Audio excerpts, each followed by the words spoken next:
हमारा जो टॉपिक है आपका कि फिजिकल डिवीजन या ज्योग्राफिकल डिवीजन इन इंडिया, मतलब भारत का भौगोलिक या प्राकृतिक विभाजन जो देख रहे थे, उसमें हमने देखा कि भारत का टोटल कितना पार्ट देखना है आपको, प्राकृतिक रूप से कितने भागों में विभाजित किया गया है। तो आपको याद रखना है 6 भागों में। कितने भाग? 6 भाग। 6 भाग में कौन कौन से थे? तो हमने सबसे पहले कवर किया द नॉर्दर्न माउंटेन, यानी उत्तरी हिमालय वाला हिस्सा। याद आ रहा है? उत्तरी हिमालय, द नॉर्दर्न माउंटेन यानी उत्तरी हिमालय वाला हिस्सा। और इसमें हमने कंप्लीट हिमालयन रेंज को देखा। ठीक है, ये जो उत्तर हिमालय का हमारा पूरा का पूरा हिस्सा है। ठीक। दूसरा क्या है? द नॉर्दर्न प्लेन, यानी उत्तर का जो विशाल मैदान है, ये जो ग्रीन कलर से आपको दिख रहा होगा, गंगा यमुना का जो मैदान है, या गैंगेटिक प्लेन भी बोलते हैं इसको। याद आ रहा है? तो ये दूसरा हो गया आपका, ये भी हमने कवर कर लिया है, गंगा का मैदान यानी उत्तर का विशाल मैदान, या आप ऐसे भी बोल सकते हैं उत्तर का मैदान, नॉर्दर्न प्लेन्स की बात हो रही है। ठीक है। तीसरा पार्ट है द ग्रेट इंडियन डेजर्ट, यानी जो ये येलो कलर का आपको दिख रहा होगा, इसी को बोलते हैं ग्रेट इंडियन डेजर्ट, यानी आपका मरुस्थली जो पार्ट है। आज इसको देखेंगे हम लोग, मरुस्थल वाला जो हमारा पार्ट है। ठीक है। चौथा है the great Indian the Deccan plateau. Deccan plateau हमने सबसे पहला इसी को कवर किया था। जो व्हाइट पोर्शन आपको दिख रहा है, द डेक्कन प्लेट्यू, बताया था कि ये सबसे ancient, most ancient part of India, Bharat का सबसे पुराना पार्ट है आपका द डेक्कन प्लेट्यू। इसको हमने पूरा देखा। इस डेक्कन प्लेट्यू में कौन कौन से प्लेट्यू, अदर प्लेट्यूज हैं, उनको देखा। फिर कौन कौन से हिल्स हैं, जैसे अरावली पर्वत श्रृंखला को देखा हमने, विंध्याचल को देखा, सतपुड़ा देखा, सब कुछ देखा। ठीक है। ये चौथा था हमारा, यानी जो पेनिनसुलर रीजन है, यानी प्रायद्वीपीय क्षेत्र जो है, प्रायद्वीपीय क्षेत्र है, पेनिनसुलर रीजन। और उसके बाद लास्ट फिर हमने कहाँ पर, कोस्टल प्लेन, यानी तटीय क्षेत्र, जो आपका पश्चिमी तट और पूर्वी तट, ये जो ग्रीन साइड बना हुआ ना, ये पश्चिमी तट और उधर का आपका पूर्वी तट, यानी आपका पश्चिमी और पूर्वी तटीय मैदान, पूर्वी तट देखा या घाट देखा हमने। याद आ रहा है? इसको भी हमने पूरा डिटेल पढ़ा।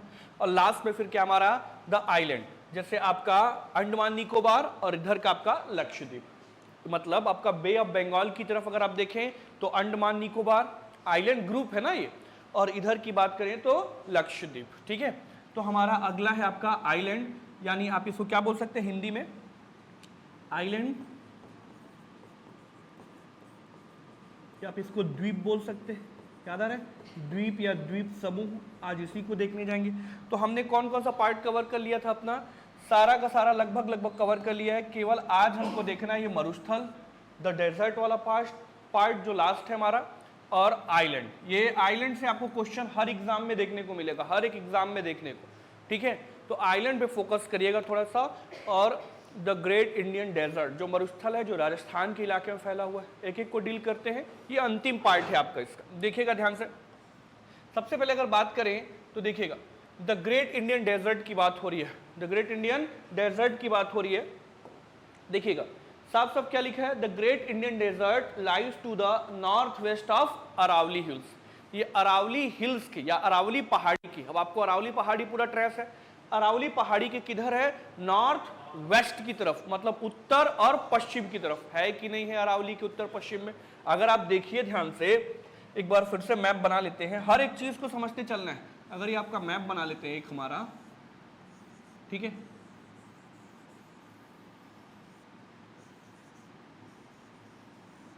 ये हमारा अगर मैप बना लिया जाए तो अरावली के क्या बोल रहे हैं, नॉर्थ वेस्ट की तरफ। ये अरावली हो गई हमारी, ये गुजरात से लेकर के दिल्ली तक है कि नहीं है। ये आपकी कौन सी हो गई, अरावली माउंटेन सीरीज, अरावली। और साफ साफ क्या रहा है कि जो डेजर्ट वाला इलाका है ये अरावली के किधर है, अरावली के, तो ये राजस्थान वाला रीजन है, ये अरावली के किधर है, तो साफ साफ लिख रहा है कि अरावली के नॉर्थ वेस्ट, यानी पश्चिम उत्तर की तरफ, उत्तर और पश्चिम की तरफ थोड़ा बहुत फैला हुआ है। क्लियर, साफ साफ। अगला क्या है, लिखा है this region receive rainfall of less than 150 millimetre per year. इस रीजन में क्या होता है कि हर साल जो वर्षा होती है वो 150 मिलीमीटर, मतलब लिखा है ना, 150 मिलीमीटर से भी कम की वर्षा होती है, यानी इस इलाके में सबसे कम वर्षा होती है। Hence it has an arid climate, इसीलिए यहाँ की जो क्लाइमेट है यहाँ की जो जलवायु है कैसी है, एरिड है। एरिड मतलब शुष्क। कैसी यहाँ की जलवायु कैसी है, तो याद रखिएगा इस इलाके में जलवायु कैसी है, तो आपको याद रखना है पहली बात, यहाँ पर जलवायु कैसी है, शुष्क जलवायु है, एरिड है। क्यों? क्योंकि यहाँ पर जो औसतन वर्षा होती है वो 150 mm होती है। समझ आ रहा है कि नहीं आ रहा है? क्लियर? दूसरा पॉइंट भी क्लियर हो गया। तीसरा क्या लिखा है, this is also known as Marusthal. इसी को और किस नाम से जानते हैं, मरुस्थल, क्योंकि यहाँ पर वर्षा कम है। क्लियर? इसलिए क्लाइमेट कैसा है, एरिड क्लाइमेट है, शुष्क जलवायु है। और जहां पर शुष्क जलवायु होगी मतलब वहां पर एक तरीके से देखा जाए तो मरुस्थल है। समझ आ रही है? और मरुस्थल होने के कारण यहाँ पर क्रॉप प्रोडक्शन होगा क्या, फसल का कोई भी उत्पादन नहीं के बराबर होगा। क्लियर ना? फोर्थ क्या लिखा है, the desert can be divided into 2 parts. इस डेजर्ट को हम 2 भागों में विभाजित करते हैं। पहला क्या है, लिखा है the northern part which is sloping towards the Sindh. जो इसका उत्तरी भाग है ये किधर की तरफ ढाल बनाता है, स्लोपिंग टुवर्ड्स द सिंध। अब सिंध किधर है भाई, ये देखिएगा राजस्थान। राजस्थान का किधर की तरफ स्लोप कर रहे हैं, साफ साफ लिखा है the northern part which is sloping towards Sindh, उत्तरी हिस्सा। तो इसका उत्तरी हिस्सा किधर की तरफ स्लोप बनाता है आपका, सिंध की तरफ। ये पाकिस्तान रीजन है और पाकिस्तान में ये वाला इलाका जो है आपका है कौन सा रीजन है, सिंध रीजन। मेरी बात समझ आई? तो इसका जो नॉर्दर्न पार्ट है वो किधर की तरफ स्लोप करता है, सिंध की तरफ। And the southern part is sloping the Rann of Kutch. और जो इसका दक्षिणी हिस्सा है ये किधर की तरफ स्लोप कर रहा है, तो इसी को रण ऑफ कच्छ, गुजरात की तरफ, रण ऑफ कच्छ, कच्छ का रण। समझ आ रहा है कि नहीं आ रहा है, कच्छ का रण। ये दोनों पॉइंट समझ आया, कच्छ का रण। ध्यान सुनिएगा, तो इस डेजर्ट का उत्तरी जो हिस्सा है किधर स्लोप करता है, सिंध की तरफ। सिंध का हिस्सा पाकिस्तान में आपका है, ये सिंध कहां पर है, ये पाकिस्तान में है आपका। और इसका जो साउदर्न पार्ट है, दक्षिणी हिस्सा है, वो किधर स्लोप करता है, कच्छ की रण की तरफ। ये क्लियर हुआ कि नहीं हुआ? इसीलिए बोला है कि the desert can be divided into 2 parts, 2 part में बांटते हैं। The northern part which is sloping towards the Sindh and the southern part is sloping towards the Rann of Kutch. ये क्लियर हुआ दोनों पॉइंट। नेक्स्ट पॉइंट क्या लिखा है, most of the rivers in this region are not perennial like Luni. मतलब इस region में अगर इस क्षेत्र की बात की जाए तो एक नदी है बहुत फेमस, जब नदी वाले चैप्टर में पढ़ाऊंगा ना आपको, लूनी नदी। कौन सी नदी, लूनी। तब वहां पर ये पॉइंट और अच्छे से क्लियर होगा जब नदी वाले सेक्शन। क्लियर? लेकिन याद रखिएगा इसी डेजर्ट वाले इलाके में कौन सी नदी आपको याद रखनी है, लूनी नदी। याद रहेगा? तो डेजर्ट वाले पार्ट में कुछ बहुत ज्यादा नहीं है, बस आपको याद रखना है कि यहाँ का क्लाइमेट कैसा है, एरिड क्लाइमेट है। क्यों? क्योंकि यहाँ पर 150 मिलीमीटर के आसपास भी, उससे कम भी वर्षा होती है। क्लियर? दूसरा, यहाँ पर क्रॉप प्रोडक्शन ना के बराबर होगा। तीसरा, ये अरावली के नॉर्थ वेस्ट की तरफ फैला हुआ है, उत्तर पश्चिम की तरफ, वो तो आप आइडेंटिफाई कर लेंगे। और चौथा, इसमें जो 2 पार्ट में डिवाइड करते हैं, इसका उत्तरी हिस्सा किसको कनेक्ट करता है या किधर की तरफ ढाल बनाता है, सिंध, पाकिस्तान की तरफ। जबकि इसका दक्षिणी हिस्सा किधर की तरफ स्लोपिंग करता है, तो कच्छ का रण। और कच्छ का रण गुजरात में। ये समझ आ रहा है कि नहीं आ रहा है? तो ये वाला भी पार्ट आपको याद रखना है। अब आगे चलते हैं। अब हम बात करते हैं the island of India. The island of India, ये सेक्शन बहुत बहुत इंपॉर्टेंट है। द्वीप की बात कर रहे हैं, किसकी बात कर रहे हैं, द्वीप की। ध्यान से सुनिएगा, द आइलैंड ऑफ इंडिया, द्वीप समूह की बात करते हैं। पहले देखिएगा, द आइलैंड ऑफ इंडिया, साफ साफ जो पहला आपको कवर करना है, the Andaman and Nicobar island group. किसके बारे में बात हो रही है, अंडमान और निकोबार आइलैंड ग्रुप। साफ साफ द्वीप समूह की बात हो रही है। किसकी बात हो रही है, ग्रुप्स की बात हो रही है, द्वीप समूह, द्वीपों का समूह है। कौन सा, अंडमान एंड निकोबार। देखिएगा, सबसे पहला लिखा है Andaman and Nicobar island lie in the bay of Bengal. किधर है ये, बे ऑफ बंगाल में है कि नहीं है। एंड कंसिस्ट अबाउट 572 आइलैंड और आइसलैंड्स। लिखा है कि नहीं लिखा है, आइलैंड एंड आइसलैंड्स। सुनिएगा ध्यान से, मतलब एक तो समझ आ गया कि जो अंडमान निकोबार है, अंडमान निकोबार जो द्वीप समूह है, ये क्या है आपका, द्वीप समूह है। ये द्वीप समूह कहां पर है, तो आपको याद रखना है बे ऑफ बंगाल यानी बंगाल की खाड़ी में। कहां पर है, बे ऑफ बंगाल यानी बंगाल की खाड़ी। और क्या बोल रहा है यहां पर, and consists of about 572 island or islets।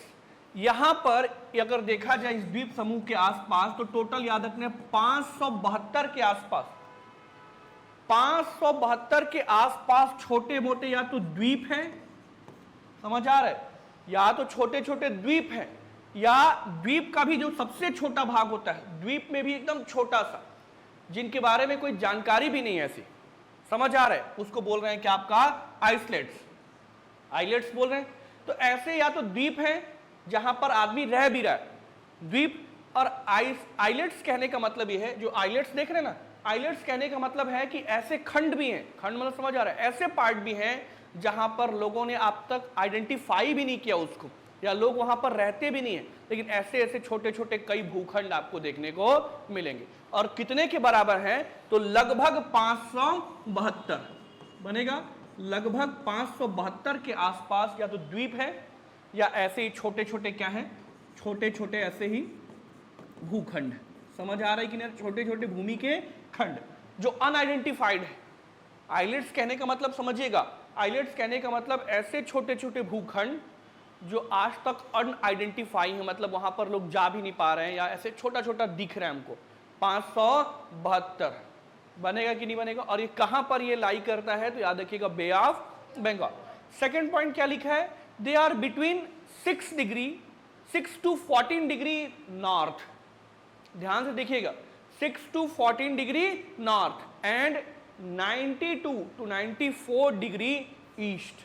समझते हैं कहने का मतलब क्या है, ये ईस्ट, ये नॉर्थ, देखिएगा ध्यान से, पहला देखिए, पहला नॉर्थ बोल रहे हैं ना, नॉर्थ। अब आप जब मैंने आपको लॉन्गिट्यूड और लैटिट्यूड पढ़ाया था, याद आ रहा है, अक्षांश और देशांतर रेखाएं जब पढ़ाई थी तो आपको बताया था कि देशांतर रेखाएं जो होंगी, वो देशांतर रेखाएं आपका किधर की तरफ बढ़ेंगी, देशांतर रेखाएं हमेशा पूर्व से पश्चिम की तरफ अरे बढ़ेंगी, क्योंकि जो देशांतर रेखाएं होंगी वो सीधा आएंगी, लॉन्गिट्यूड लाइंस, अरे समझ आ रहा है, देशांतर रेखाएं सीधी होंगी यानी पैरेलल होंगी, क्लियर। और देशांतर रेखाएं अगर भारत की बात करें तो हमेशा ये आपका वेस्ट से ईस्ट की तरफ जाएंगी, अरे जाएंगी ना। जैसे भारत की बात करते हैं तो भारत, अभी पीछे वाले थोड़ा स्लाइड में आ जाते हैं, देखिएगा भारत की अगर बात करें तो भारत में हमने देखा था कि अगर ये देशांतर रेखा है, देखिएगा, तो ये आपका यहां से शुरू होगा 68, याद आ रहा है 68, और ये यहां पे शुरू होगा 97, 68-97, तो इसको बोलते थे 68 से 97 डिग्री पूर्वी देशांतर, याद आ रहा है, पूर्वी देशांतर, याद आ रहा है। और इसको बोलते थे 8 से 37 डिग्री उत्तरी अक्षांश, क्योंकि ये उत्तरी अक्षांश में है कि नहीं, ये क्लियर हो रहा है। इसका पोजीशन क्या बता रहा है, ध्यान से सुनिएगा, इसका पोजीशन क्या बता रहा है आपका, इसका पोजीशन बता रहा है कि they are between 6 to 14 degree north, north मतलब उत्तरी अक्षांश की बात कर रहे हैं, नॉर्थ मतलब ही समझ जाइए, नॉर्थ लिखा है लेकिन अक्षांश नहीं लिखा है वहां पर, मतलब नॉर्थ मतलब उत्तरी अक्षांश है कि नहीं हमारा भारत वहां पर। और 92 to 94 डिग्री ईस्ट यानी पूर्वी देशांतर, ईस्ट मतलब पूर्वी की बात कर रहे हैं, और देशांतर रेखाओं की बात कर रहे हैं, लॉन्गिट्यूड लाइंस की बात कर रहे हैं, समझ आ रहा है कि नहीं आ रहा है। अब थोड़ा सा समझते हैं, ये अभी देखेंगे कैसे है ये, ठीक है, देखिए पहले इसमें कैसे है ये, अभी नीचे आते हैं तब एक साथ देखते हैं, ठीक है। अगला क्या है, थर्ड पॉइंट लिखा है, the Andaman is in the north, the Andaman is in the north and the Nicobar is in the south. जो अंडमान है वो उत्तर की तरफ है और जो निकोबार है वो दक्षिण की तरफ, समझ आ रहा है। अगर इस ग्रुप की बात करें तो अंडमान ऊपर की तरफ फैला हुआ है और निकोबार दक्षिण की तरफ, ये क्लियर हुआ, इसलिए तो एक साथ बोलते हैं अंडमान निकोबार द्वीप समूह, समझ आ रहा है। अगला क्या है, Nicobar in the south, they are separated by 10 degree channel. ये दोनों कैसे अलग होते हैं, तो 10 डिग्री चैनल। अब देखिएगा ध्यान से, अब इसको समझना बहुत जरूरी हो गया। 10 डिग्री चैनल की बात कर रही है, ये देखिएगा ध्यान से, 10 डिग्री चैनल, ये आपको दिख रहा है, यहां पे लिखा है नॉर्थ अंडमान लिखा है, दूसरा लिखा है मिडिल अंडमान, और तीसरा लिखा है ग्रेट अंडमान लिखा। तीनों को मिलाकर, सॉरी साउथ अंडमान, तीनों को मिलाकर के क्या बना है आपका ग्रेट अंडमान। नॉर्थ, मिडिल और साउथ, इन तीनों को मिलाकर क्या बोलते हैं ग्रेट अंडमान। ध्यान से सुनते चलिए, ग्रेट अंडमान। फिर देखिए बीच में एक ऐसे एक लाइन आपको दिख रही होगी जिसको बोलते हैं डंकन पास। क्या बोलते हैं डंकन पास। ये दिखा कि नहीं दिखा? इसी को क्या बोलते हैं डंकन पास। पास मतलब कहीं भी बोला जाए रास्ता या दर्रा टाइप का, ठीक है, खैर दर्रा नहीं होगा ये, रास्ता, डंकन पास। समझ आ रहा है? और उसके बाद क्या लिखा है लिटिल अंडमान। ये ग्रेट अंडमान और लिटिल अंडमान। अगर आपको बोलेगा ग्रेट अंडमान और लिटिल अंडमान को कौन सेपरेट करता है तो डक्कन पास। क्लियर हुआ? एक और क्वेश्चन समझिए कि ग्रेट अंडमान और लिटिल अंडमान को कौन सेपरेट करता है तो याद रखिएगा डक्कन पास।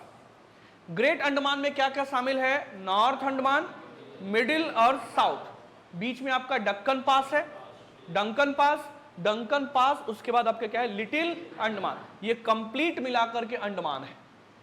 लेकिन ग्रेट अंडमान और लिटिल अंडमान कौन सेपरेट करता है तो याद रखिएगा separated by Duncan pass. Clear? The great Andaman and the little Andaman separated by the Duncan pass. Bar bar question पूछेगा। नीचे हो गया लिटिल अंडमान। अब यहां पर देखिए एक बीच में, इन दोनों के बीच में क्या लिखा है 10 डिग्री चैनल, 10 डिग्री चैनल। समझ रहे हैं? जब आप भारत की बात किए थे, थोड़ा सा फिर चलिए आप, जब आप भारत की बात करिए थे तो थोड़ा सा पहले ये समझिए कि भारत में ये कहां पर है। ये रहा आपका, ये आपका बे ऑफ बंगाल है और यहां पर कुछ इस तरीके से फैला हुआ हमारा कौन सा अंडमान निकोबार। ये समझिएगा अंडमान निकोबार। अब मैंने कहा कि ये जो भारत में, भारत की शुरुआत कहां से हुई है? देखिए 8 डिग्री से हो रही है, अरे हो रही है, और 8 से लेकर के 37 डिग्री पढ़े ना, 8 4 से 37 6, याद आ रहा है? 8 4 से 37 6 उत्तरी अक्षांश, यही देखे थे। और 68 7 से लेकर के 97 25 पूर्वी देशांतर, अरे यही पढ़े थे। साफ साफ 8 के बाद ऊपर 9 होगा, 10 होगा, होगा कि नहीं होगा? ये 10 डिग्री बताने का मतलब वही है, 10 डिग्री चैनल लिखने का मतलब ये है कि ये 10 डिग्री उत्तरी अक्षांश की बात कर रहे हैं।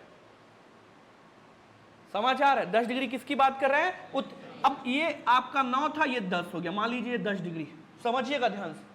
तो ये आगे बढ़ा दे, अगर हम ऐसे बढ़ा दिए, दिखा, तो ये ऊपर का हिस्सा क्या होगा आपका निकोबार, सॉरी अंडमान। ये ऊपर का हिस्सा क्या होगा आपका अंडमान और नीचे का हिस्सा क्या होगा आपका निकोबार। इसीलिए तो साफ साफ बोल रहे हैं कि 10 डिग्री चैनल जो है ये अंडमान और निकोबार को क्या करती है? यहां पर 10 डिग्री चैनल लिखा है। 10 डिग्री चैनल कहने का मतलब यह है कि 10 डिग्री नॉर्थ, ये उत्तरी अक्षांश है कि नहीं? 10 डिग्री उत्तरी अक्षांश की बात हो रही है। चैनल समझ आ रहा है कि नहीं आ रहा है? तो ये 10 डिग्री चैनल किसको सेपरेट करता है? अंडमान और निकोबार। ये क्लियर हुआ। और ग्रेट अंडमान और लिटिल अंडमान को कौन सेपरेट करता है? Duncan pass. ये भी क्लियर हुआ। तो ये ध्यान से सुनिएगा पूरे अच्छे तरीके से। क्लियर ना? अब आगे थोड़ा सा इसमें और अगले इसमें देखते हैं कि और क्या क्या पॉइंट बच गया। तो आपको ये समझ आया कि नहीं आया जो आपका थर्ड वाला पॉइंट था? क्लियर। फोर्थ पॉइंट की बात करते हैं, थोड़ा फोर्थ पॉइंट की तरफ बढ़ते हैं। क्या लिखा है? लिखा है बैरन आइलैंड। क्या लिखा है? Barren island the only active volcano of India. Active volcano में समझते हैं एकमात्र सक्रिय ज्वालामुखी, जिसका क्या नाम है? Barren island. बैरन द्वीप पर है ये। बैरन द्वीप पर the only active volcano of India is situated in Nicobar island. मतलब बैरन द्वीप कहां पर है? अगर आपको बोलेगा बैरन आइलैंड कहां पर है, तो बैरन आइलैंड एक तो निकोबार में है। समझ आ रहा है? यहां पर आप एक पॉइंट ऐसे लिख सकते हैं कि निकोबार में क्या है आपका? बैरन आइलैंड है। समझ आया? और इसी बैरन आइलैंड में आपको याद रखना है कि भारत का एकमात्र एक्टिव वॉल्केनो यानी सक्रिय ज्वालामुखी इसी में। बार बार आपसे पूछेगा सक्रिय ज्वालामुखी, समझ आ रहा है? मतलब अभी सुसुप्त नहीं हुआ है, बंद नहीं हुआ है, अभी भी लगातार उसमें से लावा बाहर की तरफ आ रहा। क्लियर? तो एकमात्र एक्टिव वॉल्केनो कौन सा है आपका? बैरन आइलैंड। क्लियर? फिफ्थ पॉइंट देखिए, कोराल। लिखा है कि नहीं लिखा है? कोराल यानी मूंगा। मूंगा देखें, जो समुद्र के किनारे मूंगा देखने को मिलता है, ठीक है, शिप टाइप का छोटा छोटा मूंगा, तो लिखा है द कोराल मूंगा deposit are also found in these island. मतलब ये जो आइलैंड है ना, ये एक्चुअली बने किससे हैं? मूंगा से। समुद्र के किनारे छोटा छोटा मूंगा नहीं देखे? आज जाइएगा नेट में सर्च करके एक बार जरूर देखिएगा कि मूंगा क्या है। उसी को बोलते हैं कोरल। क्या बोलते हैं? कोरल। कोरल से ही बहुत सारे द्वीप बने हैं, और उसमें से कौन सा द्वीप कोरल से बना है? तो आपको याद रखना है अंडमान और निकोबार। साफ साफ लिखा है द कोरल मूंगा deposits are also found in these island. इन द्वीपों में ज्यादातर क्या आपको डिपॉजिट देखने को मिलेगा? कोरल या मूंगा। ये क्लियर हुआ। अगला 6 पॉइंट क्या लिखा है? Andaman and Nicobar island were form due to the collision between the Indian plate and Burma minor plate. ध्यान सुनिएगा, ये अंडमान और निकोबार बने कैसे हैं, ये बहुत इंपॉर्टेंट पॉइंट है। तो Andaman and Nicobar island were formed due to a collision between the Indian plate and the Burma minor plate. मतलब ये दो प्लेटों के टकराने से बने। कौन कौन सी प्लेट से? एक तो इंडियन प्लेट, हमने देखा था शुरुआत में ही कि किस तरीके से हमारी इंडियन जो पेनिनसुलर वाला पार्ट था, पेनिनसुलर पार्ट याद आ रहा है, वो पहले आपका साउथ की तरफ था, साउथ हेमिस्फीयर में था। लेकिन हमने देखा कि ये प्लेट ड्रिफ्ट हो रहे थे, ड्रिफ्ट थियरी देखी थी ना हमने। तो ये ड्रिफ्ट होते होते यही हमारा जो पेनिनसुलर रीजन और उसके आसपास का जो इंडियन प्लेट था, ये इंडियन प्लेट ऊपर की तरफ गया, नॉर्थ की तरफ, और जा करके इसका कोलिजन किस में हो गया? यूरेशियन प्लेट में। अरे हुआ। तो ये साफ साफ वही लिखा है कि इसका जो अंडमान निकोबार का निर्माण हुआ है, ये इंडियन प्लेट और बर्मा माइनर समझते हैं? ये देखिएगा ध्यान से, ये हमारा आपको जब मैं आपको इंडिया बताया था तो आपको बताया था कि ये नॉर्थ ईस्ट का जो हमारा इलाका है, यहीं पर हमारी है आपकी कौन सी पहाड़ी? अराकान। याद आ रहा है? अराकान पहाड़ी बताया था। और अराकान पहाड़ी के बाद जो देश शुरू होता है उसको बोलते हैं म्यांमार, या उसी का प्राचीन नाम क्या था? बर्मा। क्या नाम था? बर्मा। हुआ क्या है कि ये जो इंडियन प्लेट और ये जो बर्मा की प्लेट है, बर्मा प्लेट समझ आ रहा ना, ये लगा हुआ बर्मा है देश, ये बर्मा माइनर का प्लेट, इन दोनों प्लेटों के साफ साफ लिखा है पार्ट ऑफ यूरेशियन प्लेट। ये बर्मा का जो प्लेट है ना, बर्मा वाला, यानी बर्मा देश जिस पर आज है, वो किसका पार्ट है? एक्चुअल में यूरेशियन प्लेट्स का पार्ट है। समझ आ रहा है कि नहीं आ रहा है? तो यूरेशियन प्लेट और इधर से ड्रिफ्ट होते होते इंडियन प्लेट्स जाके टकराई। क्लियर हुआ? तो याद रखना है कि इन्हीं के कोलिजन से, इन्हीं के टकराहट से क्या बना है आपका? ये जो अंडमान एंड निकोबार बना है। साफ साफ लिखा है similar to the formation of Himalaya. Himalaya का फॉर्मेशन भी बताया था ना आपको कि हिमालय का भी जो फॉर्मेशन है, ये आपका इंडियन जो प्लेट है, पेनिनसुलर प्लेट और यूरेशियन प्लेट्स के टकराने से एक फोल्डेड माउंटेन ऊपर की तरफ भागा है। हिमालय के में पढ़ाया था। साफ साफ लिखा है कि similar like the formation of Himalaya. जैसे हिमालय का फॉर्मेशन हुआ ना, ठीक उसी तरीके से ये भी बना है। लेकिन अगर आपको पूछेगा कि अंडमान निकोबार आइलैंड जो है वो किन प्लेट्स के टकराने से बना है, तो आपको याद रखना है एक तो इंडियन प्लेट और दूसरा आपका बर्मा प्लेट। बर्मा दिमाग में रहेगा ना, ये ऊपर की तरफ बर्मा है जी, तो बर्मा प्लेट से टकराने से हुआ। मेरी बात क्लियर हुई? तो ये याद रखना है आपको, ये कुछ पॉइंट्स आपको। फिर यहां पर हमने आइलैंड को देखा कि किस तरीके से अलग होता है ये पूरा का पूरा आइलैंड। उधर का अलग है, ये अलग है। ये जब मैं लक्षद्वीप पढ़ाऊंगा तब इधर समझ आया कि नहीं। अब सुनिए, ग्रेट अंडमान जो लिखा था, ग्रेट अंडमान मिला कि नहीं मिला? ग्रेट अंडमान। फिर आपको देखिए ये आपका डंकन पास है, डंकन पास के बाद आपका क्या है? लिटिल अंडमान है। फिर 10 डिग्री चैनल है, और 10 डिग्री चैनल के बाद आपका क्या है? निकोबार। अंडमान और निकोबार। और सबसे निकोबार का सबसे साउदर्न पॉइंट क्या है? निकोबार का सबसे दक्षिणी हिस्सा क्या है आपका? इंदिरा पॉइंट। आपको बताया था कि भारत का सबसे दक्षिणतम बिंदु, सबसे साउदर्न पॉइंट कौन सा है? इंदिरा पॉइंट। याद आ रहा है? अगर आप लैंड की बात करेंगे तो लैंड में तो आपका कन्याकुमारी, क्लियर ना। लेकिन अगर द्वीप को भी काउंट करेंगे तो सबसे नीचे की तरफ यहां पर आपका क्या है? देखिए इसके नीचे में है कि नहीं है? यहां पर यही पॉइंट आपका क्या है? Indira point. Most southern part of India, Bharat का सबसे दक्षिणतम बिंदु आपका कौन सा? इंदिरा पॉइंट। जो कहां पर है समझ आ रहा है? निकोबार का भी सबसे दक्षिणी हिस्सा है। यहां तक पॉइंट क्लियर हुआ? सभी को समझ आया? थोड़ा सा और आगे चले। अब देखिएगा ये आपके लिए बहुत काम का चीज है। देखिए इसमें क्या लिखा है, इसमें देखिएगा इस अंडमान निकोबार को दो पार्ट में सेपरेट किया गया। वहां तो हमने देख लिया कि ग्रेट अंडमान क्या है, लिटिल अंडमान क्या है।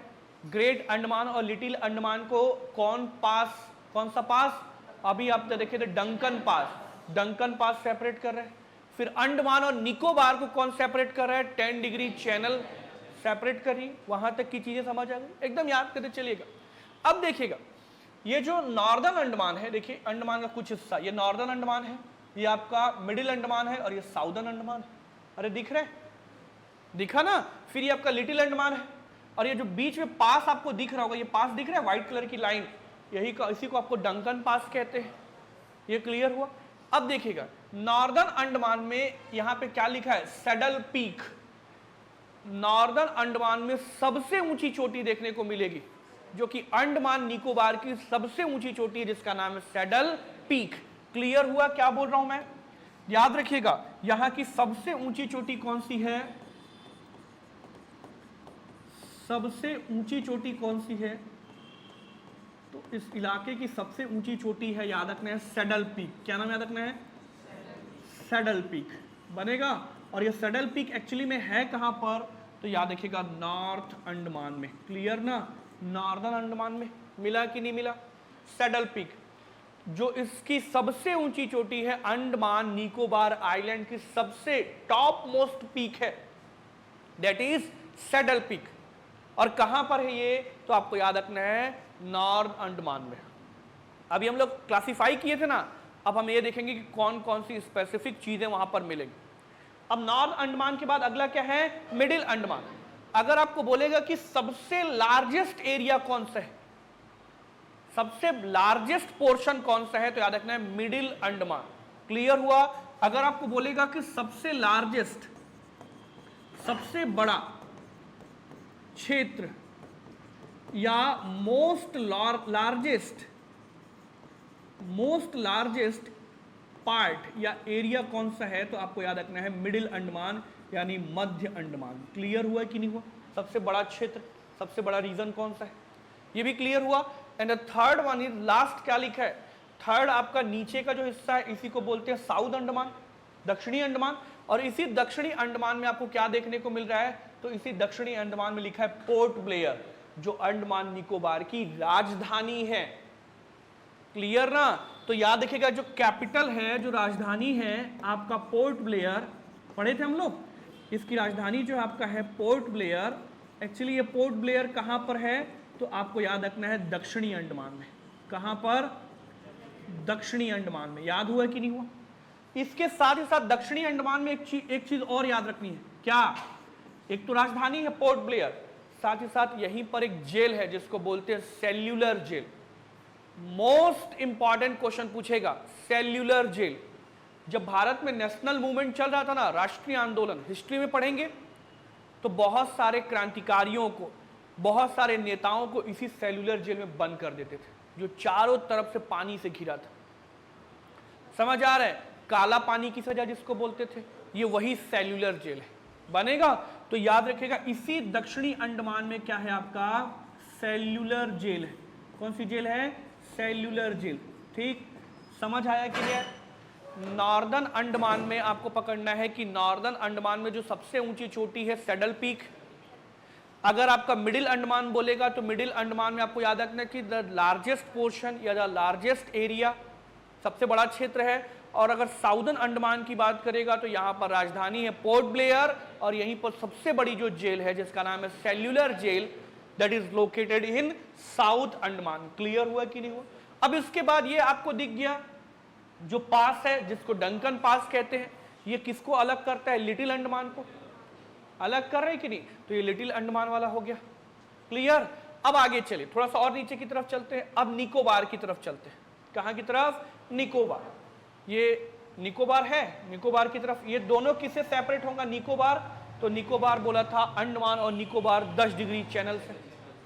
निकोबार की तरफ जाएंगे तो सबसे पहले दिखेगा आपको कार निकोबार। क्या मिलेगा, कार निकोबार। एक एक क्वेश्चन पूछा गया, कार निकोबार। क्लियर हुआ, कार निकोबार।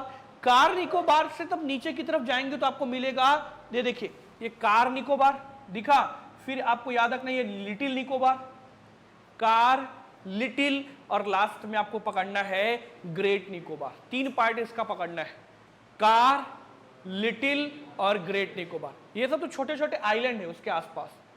मेजर जो पार्ट पकड़ना है आपका कार, लिटिल और आपका ग्रेट निकोबार बनेगा, कार, लिटिल और आपका ग्रेट निकोबार। यहां तक याद हुआ कि नहीं हुआ? और ग्रेट निकोबार का ही सबसे दक्षिणी पॉइंट क्या है? ग्रेट निकोबार का ही सबसे दक्षिणी हिस्सा है Indira point. Indira point the most, बार बार बोल दिया कि the most southern part of India, Bharat का सबसे दक्षिणतम बिंदु। ये क्लियर हुआ कि नहीं हुआ? तो निकोबार के 3 part, car Nicobar, little Nicobar और लास्ट में आपका ग्रेट निकोबार। ऊपर से नीचे की तरफ जाएं या नॉर्थ टू साउथ की तरफ जाएं, कार निकोबार, लिटिल निकोबार और आपका ग्रेट निकोबार। ये समझ आया कि नहीं है? ये पूरी कहानी इसमें की समझ आई? क्लियर? आगे चले थोड़ा सा, अगला देखते हैं इसमें क्या लिखा है। लिखा है the Andaman island are divided into 3 main island. अब वही सारी चीजों को एक बार देखते हैं। The Andaman island are divided into 3 main island. Andaman को 3 पार्ट में डिवाइड किया गया है। साफ साफ लिखा है नॉर्दर्न, मिडिल एंड साउथ। इसी को बोलते हैं ग्रेट अंडमान। अंडमान की बात हो रही है अभी, निकोबार की बात नहीं हो रही है। ग्रेट अंडमान के 3 पार्ट है कि नहीं है? North, middle and south. अभी हमने एक एक को डिस्कस किया। साफ साफ लिखा है Duncan pass separate little Andaman from southern Andaman. कर रहे कि नहीं है? साउदर्न अंडमान मतलब ग्रेट अंडमान का पार्ट है। ये पॉइंट समझ आया? दूसरा वाला। तीसरा देखिए, the great Andaman group of island in the north is separated by the 10 degree channel from the Nicobar group in the south. जो आपका अंडमान है, अंडमान रीजन है, वो निकोबार से 10 डिग्री चैनल से सेपरेट होता है, यानी अलग अलग होता है। ये पॉइंट भी सभी क्लियर हुआ? आगे चले, नेक्स्ट देखते हैं। अगला है द कोको स्टेट। ध्यान से सुनिएगा, the Coco strait is between, ये पॉइंट हमने नहीं देखा है, बहुत ध्यान से देखिएगा। The Coco strait is between the north Andaman island and the Coco island of Myanmar. साफ साफ क्या बोल रहा है? द कोको स्टेट, स्टेट मतलब रास्ता ही होगा, कोई ना कोई संधि होगी। अरे समझ आ रहा है? द कोको स्टेट मतलब कोको जल संधि, इसको क्या बोलते हैं हिंदी में? कोको जल संधि is between the north Andaman, उत्तरी अंडमान। उत्तरी अंडमान दिख रहा है कि नहीं दिख रहा है आपको? उत्तरी Andaman island and the Coco island of the Myanmar. ये कहां पर है? अगर देखें थोड़ा सा इसमें दिया है कि नहीं दिया है?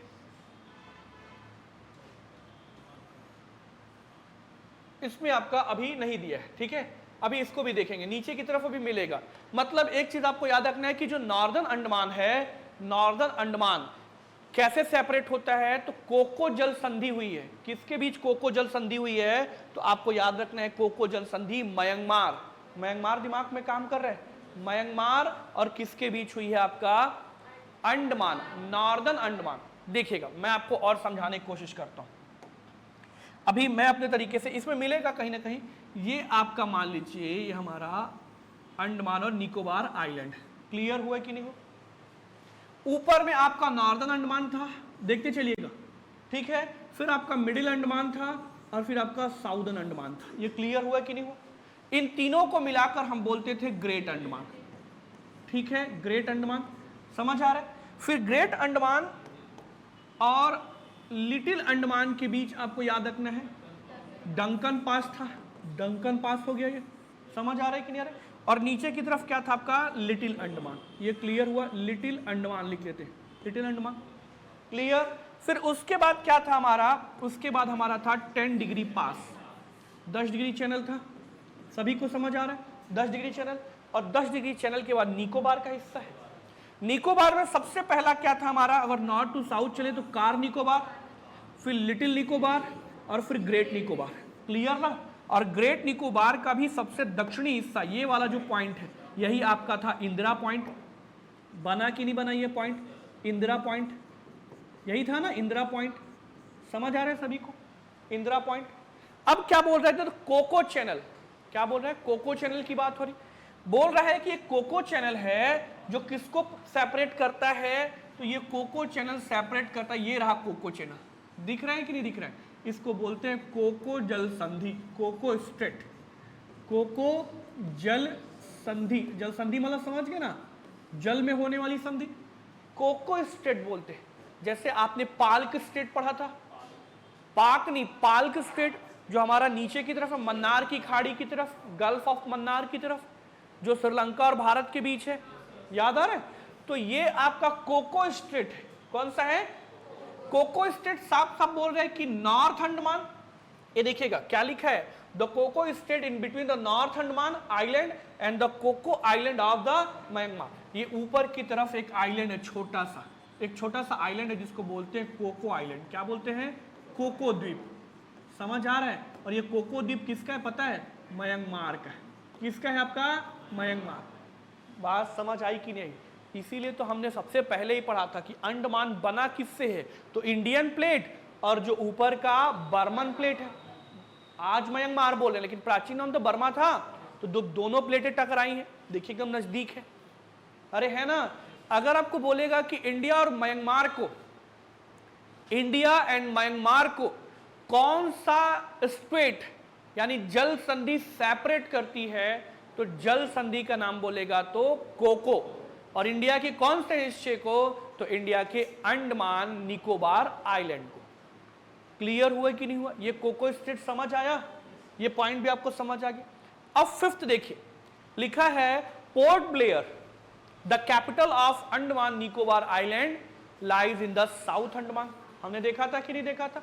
ये साउथ अंडमान वाले हिस्से में एक तो पोर्ट ब्लेयर है और दूसरा आपका सेल्यूलर जेल है, ये भी देख लिया हमने। नेक्स्ट देखिए, द साफ साफ लिखा द बैरन, 6 पॉइंट बहुत important, the Barren and Narcondam, Barren and Narcondam.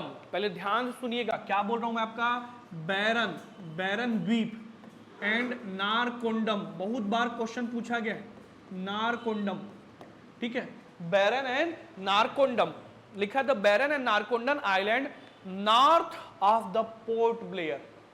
किसकी तरफ है? पोर्ट ब्लेयर के उत्तर की तरफ है, आर वॉल्केनिक आइलैंड।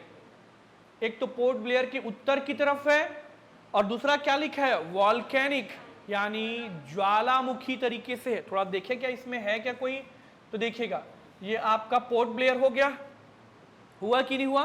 अभी देखते नीचे कोई ना कोई होगा, मैप लगाया हूं जिसमें आपको ये दोनों भी दिख जाएंगे, इसमें तो नहीं दिख रहा आपको, ठीक है, लेकिन ये याद रखिएगा पोर्ट ब्लेयर की नॉर्थ की तरफ है नारकोंडम, और आपको कौन सा आइलैंड? नारकोंडम, और आपको याद रखना है बैरन आइलैंड। यहां तक समझ आया? अभी नीचे की तरफ कहीं ना कहीं मिल जाएगा, दिमाग में रखिएगा। अगला क्या लिखा है? लिखा है सैडल पीक। बता रहे सबसे ऊंची चोटी है सैडल पीक, 737 मीटर ऊंचाई है। और सैडल पीक आपको कहां पर देखने को मिलेगा? ये नॉर्दर्न वाले हिस्से में देखने को नहीं मिलेगा, मिलेगा कि नहीं? 737 मीटर ऊंचाई है the saddle peak. Saddle peak is the highest peak lies in Andaman and Nicobar island. और ये किसमें है एक्चुअली पूछा जाए तो भी याद रखिएगा, नॉर्थ अंडमान में सैडल पीक। क्लियर? नेक्स्ट आइए, अगला क्या लिखा है? The Andaman and Nicobar island has a tropical marine climate. यहां पर कैसा है? ट्रॉपिकल है, मरीन क्लाइमेट है। मरीन मतलब समुद्री जलवायु है, मरीन मतलब समझ गए ना, और ट्रॉपिकल मतलब उष्णकटिबंधीय वाला हिसाब किताब। Clear? Influenced by the seasonal flow of मानसूनी या मानसून विंड। यहां का जो क्लाइमेट है ना, एक्चुअली मानसूनी हवाओं पर डिपेंड करता है। किस पर डिपेंड करता है? साफ साफ लिखा है seasonal, seasonal flow of monsoon wind. यहाँ का जो क्लाइमेट है अंडमान निकोबार का, वो किस पर डिपेंड करता है? जो मानसूनी हवाएं इस दौरान चलती। क्लियर हो रही कि नहीं हो रही? ये याद रखिएगा कि इस दौरान यहाँ पर चलने वाली जो मानसूनी हवाएं हैं उन्हीं पर यहाँ पर क्लाइमेट डिपेंड करता है। और यहाँ का क्लाइमेट कैसा है? तो याद रखिएगा ट्रॉपिकल मरीन, याद रखिएगा ट्रॉपिकल मरीन क्लाइमेट। ये क्लियर हुआ कि नहीं हुआ? नेक्स्ट आइए, 10th क्या लिखा है? Coconut. Coconut fruit is the staple food of the people. यहां का सबसे बेहतर फूड क्या है या सबसे उपलब्ध होने वाला फूड क्या है? कोकोनट, नारियल। क्योंकि आइलैंड इलाका है ना, तो आइलैंड में हमेशा नारियल पानी हमेशा आपको देखने को मिलेगा। तो इसीलिए लिखा है the coconut fruit is the staple food of the people. ठीक है, फिशरीज, पिगीज या पिगरी बोलते हैं। पिगरीज मतलब हो जाए जो शुअर पालन, ठीक है। फिशरीज मतलब होता है मछली पालन, पिगरीज मतलब होता है आपका शुअर पालन। आर ऑल्सो फॉलोड, यहाँ के लोगों का एक और काम क्या है, कोकोनट पे तो डिपेंड है, इसके साथ ही साथ फिशरीज करते हैं, मछली पालन करते हैं। ये आपका क्या करते हैं, पिगरी करते हैं। पिगरी मतलब होता है जो आपका शुअर पालन करते हैं, यहाँ के लोगों का प्रमुख कार्य। क्लियर हुआ। इसके साथ ही साथ अगला क्या लिखा है, the entire region is vulnerable to earthquake at is as it is in the major earthquake zone. ये जो पूरा का पूरा क्षेत्र है, ये साफ साफ लिखा है कि मेजर अर्थक्वेक जोन। यहां पर यानी यहां पर बहुत अधिक मात्रा में क्या आता रहता है, अर्थक्वेक यानी भूकंप की स्थिति निर्मित रहती है। इसीलिए साफ साफ याद रखना है कि अंडमान निकोबार जो आइलैंड है, that is the major earthquake zone of India. Bharat का सबसे, एक तो इस रीजन में आएगा और दूसरा हिमालय, हिमालयन रेंज पढ़े थे ना, हिमालयन रेंज भी, क्योंकि अभी भी हिमालय, जब हमने हिमालय को स्टडी की तो हमने देखा कि फोल्डेड माउंटेन है और लगातार ग्रोथ हो रही है। मतलब यहाँ की जो प्लेट्स है वो प्लेट्स अभी सेटल नहीं हुई है, और कई बार जब प्लेट्स सेटल नहीं हुई है ना, तो उसमें क्या होती है, हल्का सा वाइब्रेशन होता है, झटके आते हैं जो अर्थक्वेक के रूप में सामने आते हैं हमारे। इसीलिए आप जम्मू कश्मीर की बात करेंगे, दिल्ली की बात करेंगे, हिमाचल प्रदेश की बात करेंगे, उत्तराखंड, नेपाल, आए दिन आपको सुनने को मिलता है कि यहाँ पर भूकंप के झटके देखे। क्लियर ना। ये वाला हिस्सा भी हमारा याद रखना है कि यहाँ पर भी आपको भूकंप देखने को मिले। लेकिन जब आप पेनिनसुलर रीजन की बात करेंगे, जैसे हमारे छत्तीसगढ़ पेनिनसुलर रीजन वाले पार्ट में है, तो पेनिनसुलर रीजन की जो प्लेट्स हैं एक्चुअली वो मोस्ट सेटल्ड है, सबसे पुरानी है, बैठ चुकी है। इसलिए यहाँ पर आपको कभी भी बहुत rare of the rare cases में देखने को मिलता है, और अभी बहुत कम रेक्टर स्केल पर जिसकी तीव्रता बहुत कम होगी। ये समझ आ रहा है मैं क्या बोल रहा हूँ, तो याद रखिएगा। नेक्स्ट क्या है आपका, the Andaman and Nicobar island are also known as emerald island. याद रखिएगा, अंडमान और निकोबार को क्या बोलते हैं, इमरलैंड या इमारलैंड बनेगा, इमरलैंड आइसलैंड भी बोलते हैं। Andaman and Nicobar is also called as emerald island. याद रखिएगा, इमरलैंड आइसलैंड भी बोलते हैं। क्लियर हुआ। लगभग बहुत सारी चीजें आप समझ रहे हैं धीरे धीरे। अब आइए इसमें एक और पिक्चर है, देखिएगा, ये पिक्चर्स का ही मेन रोल है इसमें। एक और पिक्चर है, साफ साफ नॉर्थ अंडमान लिखा है, दिख रहा है, नॉर्थ अंडमान के ऊपर कोको चैनल दिखा है, Coco channel which is separate the north Andaman to the Burman plate, या बर्मा के प्लेट से सेपरेट करता है, ये दिखा। फिर नॉर्थ अंडमान में इसी में आपका सैडल पीक है विच हाइट्स इज 737 मीटर, जिसकी ऊंचाई कितनी है, 737 मीटर ऊंचाई है। फिर आपकी बात करते हैं middle Andaman, the largest portion या लार्जेस्ट एरिया यही है, सबसे बड़ा क्षेत्र यही है। क्लियर ना। फिर आपका देखिए साउथ अंडमान आ गया, साउथ अंडमान में आपका पोर्ट ब्लेयर देखने को मिलेगा, दिखा कि नहीं दिखा, पोर्ट ब्लेयर आपको यहीं पर, और यहीं पर सेलुलर जेल देखने को मिलेगा। अब इसी साउथ अंडमान के देखिएगा, इसी साउथ अंडमान के नॉर्थ की तरफ, ये देखिए साउथ अंडमान दिख रहा है आपको, दिख रहा है, और इसके नॉर्थ की तरफ ये देखिए उत्तर की तरफ आपको दिख रहा है, पोर्ट ब्लेयर के उत्तर की तरफ, एक्चुअली ये उत्तर पूर्व की तरफ आप लिख सकते हैं, उत्तर तो है लेकिन उत्तर पूर्व की तरफ दिख रहा है, इसी को बोलते हैं बैरन आइलैंड। मिला, बैरन आइलैंड बताया था जहां पर एक्टिव वॉल्केनो है। क्लियर ना। आप अगर नॉर्थ ट्रेस नहीं कर रहे हैं तो नॉर्थ ईस्ट ट्रेस करिए, नॉर्थ ईस्ट की तरफ है कि नहीं, ये रहा आपका बैरन आइलैंड। अरे हुआ, बैरन आइलैंड समझ आए कि नहीं है, याद रखिए। और इसी पोर्ट ब्लेयर की आपको दिमाग में बनाना है, पोर्ट ब्लेयर, इसी पोर्ट ब्लेयर के फिर एक बार नॉर्थ आपका ईस्ट की तरफ एक देखिए छोटे छोटे ग्रुप्स हैं, दिख रहे कि नहीं दिख रहे, छोटे छोटे आइलैंड है। इसी में देखिए एक का नाम है स्वराज द्वीप, मिला, अभी भारत सरकार ने नाम चेंज किया था, स्वराज द्वीप, एक स्वराज आइलैंड करके लिखा है, स्वराज द्वीप अभी उसका वर्तमान नाम है, लेकिन उसी का प्राचीन नाम क्या है, पुराना नाम क्या है, हैवलॉक। हैवलॉक आइलैंड को बोलते हैं स्वराज। हैवलॉक आइलैंड को आज इसी को कहते हैं, अभी भारत सरकार जो मोदी जी के नेतृत्व वाली सरकार है उसने नाम परिवर्तन किया है, Havelock island called as Swaraj Dweep, Hindi में नाम दिया गया है। एंड द नेल, लिखा है कि नहीं, नेल आइलैंड कॉल्ड एज शहीद, स्वराज एंड शहीद। क्लियर हुआ? लिखता हूं मैं यहां पर, ध्यान से देखिएगा, यहां पर फिर एक बार लिखता हूं क्या क्या लिखा है। तो सबसे पहले लिखा है कि आपका हैवलॉक, हैवलॉक आइलैंड जो है, हैवलॉक को आज क्या कहते हैं? स्वराज कहते हैं। क्या कहते हैं? स्वराज द्वीप कहते हैं हैवलॉक को। और नेल को क्या बोलते हैं? नेल आइलैंड को बोलते हैं, नेल आइलैंड को बोलते हैं आज का शहीद।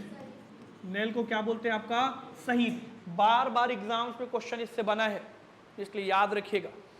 और ये दोनों ही जो आइलैंड है ये पोर्ट ब्लेयर के नॉर्थ ईस्ट की तरफ है। दिख रहा है कि नहीं दिख रहा है? अगर ये आपका पोर्ट ब्लेयर है, क्लियर ना, तो इसके नॉर्थ ईस्ट मतलब ये वाला इलाका होगा कि नहीं होगा? यहीं पर आपको छोटा सा एक आइलैंड ऐसे पकड़ना है, एक आइलैंड ऐसे। ऊपर वाले का नाम है, जिसका पहले नाम था हैवलॉक, आज उसी का नाम है स्वराज, है कि नहीं है? और नीचे वाले का जिसका नाम है नेल, नेल आइलैंड, इसी का नाम है शहीद। ये क्लियर हुआ कि नहीं हुआ? एंड बोथ आर लोकेटेड, याद रखिएगा, the north east to the Port Blair. ये पोर्ट ब्लेयर हो गया हमारा, क्लियर हुआ कि नहीं हुआ? दोनों ही कहां पर है? पोर्ट ब्लेयर के नॉर्थ ईस्ट की तरफ। क्लियर? ये नाम आपको याद रखना है भाई, ठीक। इसके साथ ही साथ इसी पोर्ट ब्लेयर के थोड़ा सा दिखेगा, थोड़ा सा ये नॉर्थ ईस्ट की तरफ, यहां पर जो द्वीप है इसी को बोलते हैं आपका बैरन आइलैंड। बैरन आइलैंड दिखा? बैरन आइलैंड एक्टिव वॉल्केनो यहां पर देखने को मिलेगा।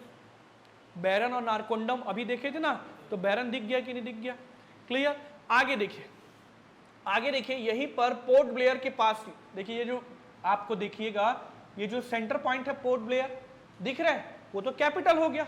उसी के पास में देखिए छोटा सा पॉइंट बना हुआ है, एकदम लगा हुआ पोर्ट ब्लेयर से, एकदम छोटा सा है पोर्ट ब्लेयर। जब आपको पीडीएफ दूंगा तो उसमें दिखेगा और अच्छे से, एकदम छोटा सा है, जिसको बोलते हैं नेताजी सुभाष चंद्र बोस आइलैंड। और इसका भी नाम बदला गया है, पहले इसका नाम क्या था? Ross island. दिखा कि नहीं दिखा? Ross island. मतलब अगर ये पोर्ट ब्लेयर है, देखिएगा ये पोर्ट ब्लेयर है, तो इसी से यहीं पर लगा हुआ, इसी के पास थोड़ी दूर पर, कहा जाता है कि 4-5 किलोमीटर दूर है इससे, समझ आ रहा है? ये थोड़ी दूर पर एक और द्वीप है जिसको बोलते हैं, पहले बोलते थे रॉस आइलैंड। क्या बोलते थे? Ross island. और इसी रॉस आइलैंड को अभी किस नाम से जानते हैं? नेताजी सुभाष चंद्र बोस। क्लियर हुआ? नेताजी सुभाष चंद्र बोस। तो हमने 3 आइलैंड्स के जो नाम परिवर्तन हुए उनके देख लिए। एक जो आपका बोलते हैं Havelock, Havelock is called as Swaraj द्वीप।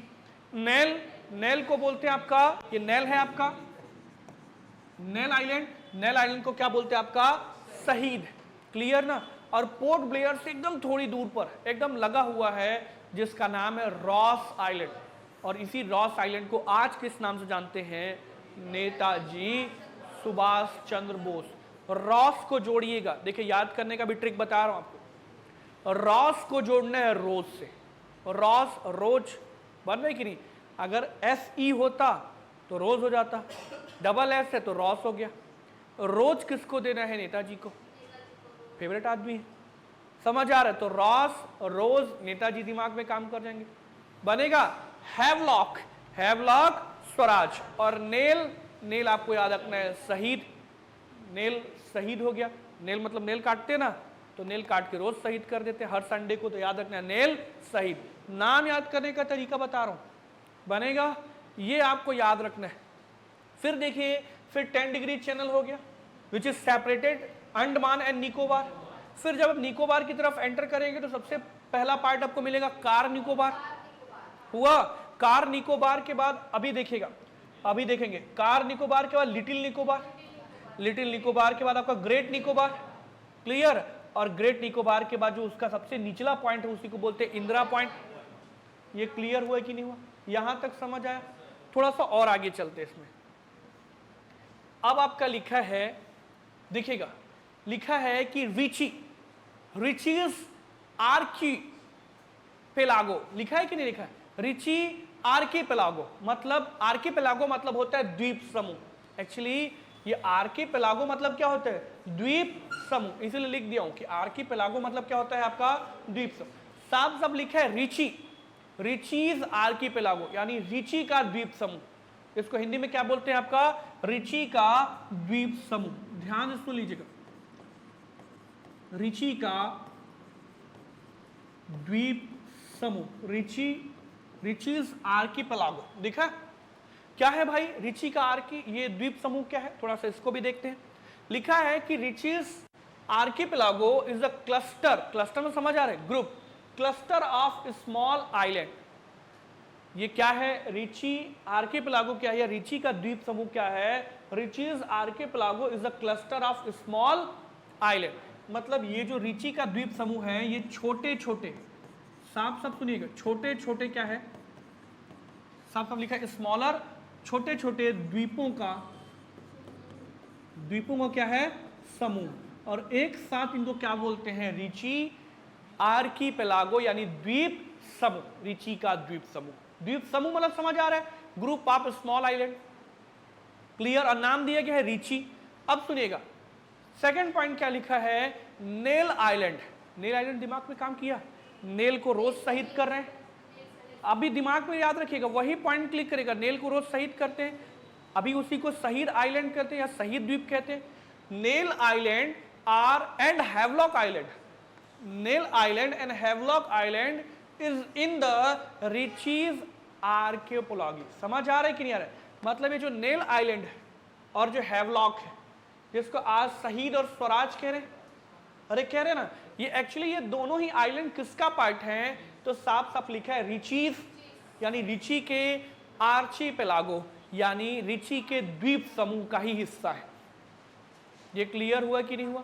अगला क्या लिखा है? थर्ड, रोज आइलैंड, या रोज बोलता हूं सॉरी, रॉस आइलैंड। रोज तो याद करने के लिए है ना हमारे पास। रॉस आइलैंड, इसी को इस नाम, कभी अभी किस नाम से जानते हैं? नेताजी सुभाष चंद्र बोस, सुभाष चंद्र बोस के नाम से।